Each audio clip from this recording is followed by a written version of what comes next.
Welcome back to the Palestra here on ESPN Plus. With you is myself, Jack Miller, alongside Austin Summer. Austin, so far, a blowout for Penn. 19-0 so far as we're almost halfway through this dual meet.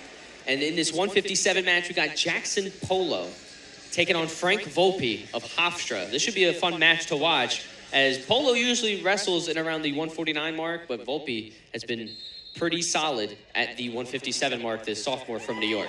Polo goes right at it off the whistle. One of the quickest takedowns I've seen in a while. And it'll be an immediate 3 points for Jackson Polo. Immediately trying to break him down. Volpe so far this year, 1-3 this year in duels, 5-4 total for his record. Went 4-1 in the Princeton Open, but since then has been 1-3. 3 straight losses after the Princeton Open. 2 by decision, 1 by sudden victory. And then 1 by decision against Columbia's Charles Scanlon, 2-0. So a lot of decision wins for Volpe so far. And if you're Hofstra, they've had a lot of decision wins in dual meets this year. And you got to make sure that you can find ways to find larger wins, as it seems like they're always down in these dual meets.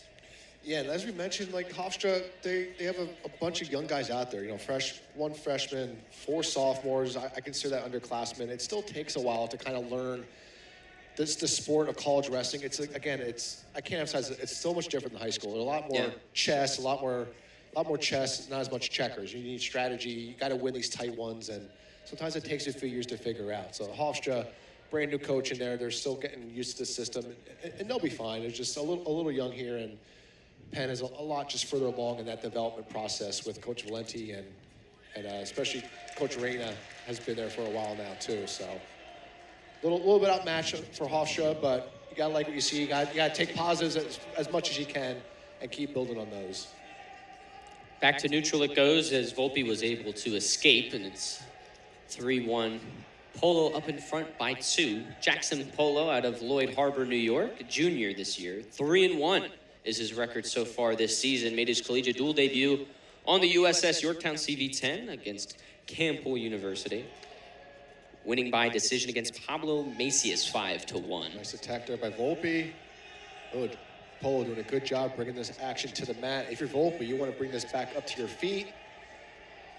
You want to get your back leg in there and shelf that up. Kind of bring that up off the mat. Looks like they're going to wait for a stalemate here. Yeah, there's the stalemate. So they'll go back to neutral. 42 seconds left in this first period.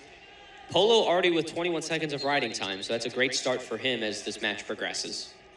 And as you mentioned, Polo, a junior, one of the older guys we'll see from Penn. They have 0 seniors wrestling tonight. So if you follow Penn on social media, one of their motto, their mantras, hashtags, whatever you want to call it, is the build. Mm-hmm. And he's kind of part of this process of being part of that build, only being a junior, but being one of the older guys out there in the mat today. He didn't compete last year, but in 2023, he placed second in the bracket and in the Keystone Classic. Has a 20-15 combined record. Was a New York State champion at Cold Spring Harbor High School, and was a 2021 Northeast Regional Freestyle champion while in high school as well. Polo started his freshman year here at 141, now up 2 weight classes at 157.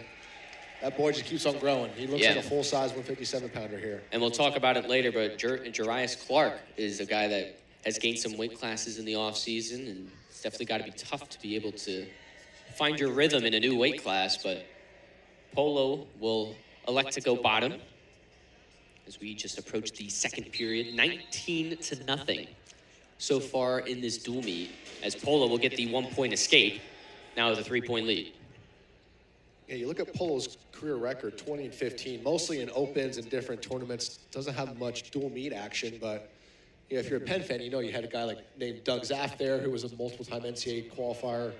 Artolona has been there at 149 and 157. So Polo just couldn't really find that spot in the lineup, which one of Penn's strong suits in this middle part of the lineup. So definitely doesn't mean he's not a good wrestler. He just not as good as the really good guys that were ahead of him, and now he gets a chance to shine here. And then 5-1 lead right now, looking really good at it.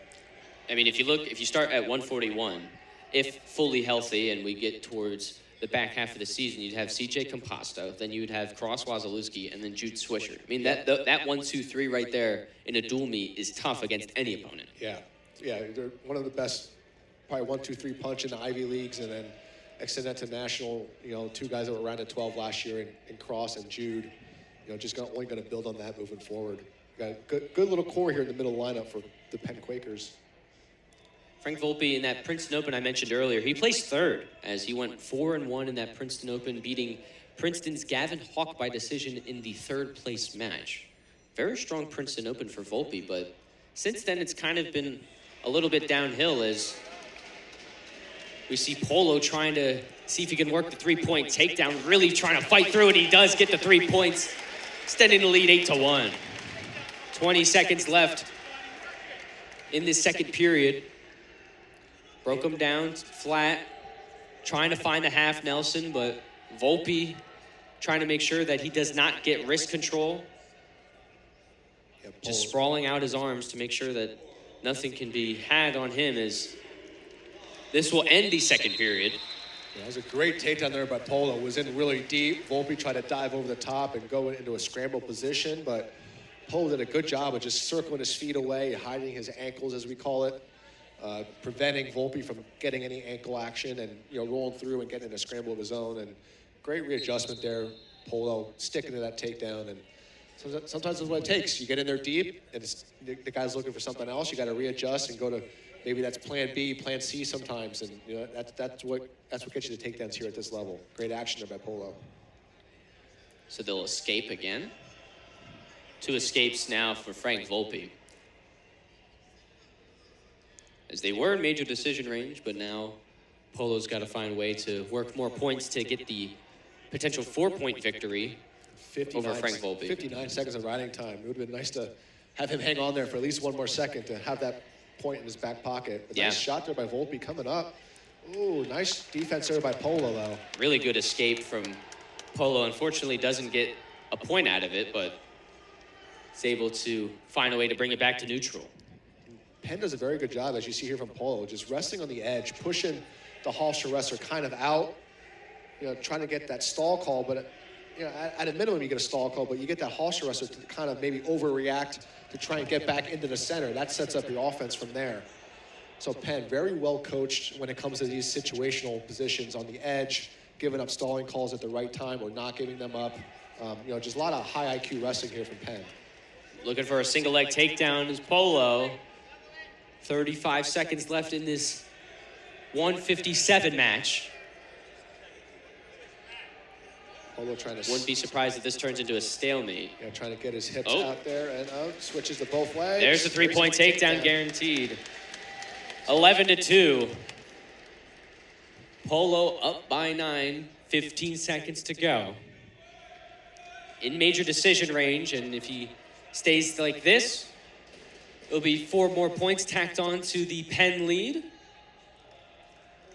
And it will stay a 9-point lead and a 9-point major decision victory for Jackson Polo, who is outsized in this match against Frank Volpe, but tacks on 4. 23-0 Penn leads. 5 in a row for the Penn Quakers. So you take a look at this replay. Polo just able to break down Volpe towards the end and secure the major decision win over Frank Volpe. It's been a great start so far for Penn. I mean, if you're Hofstra,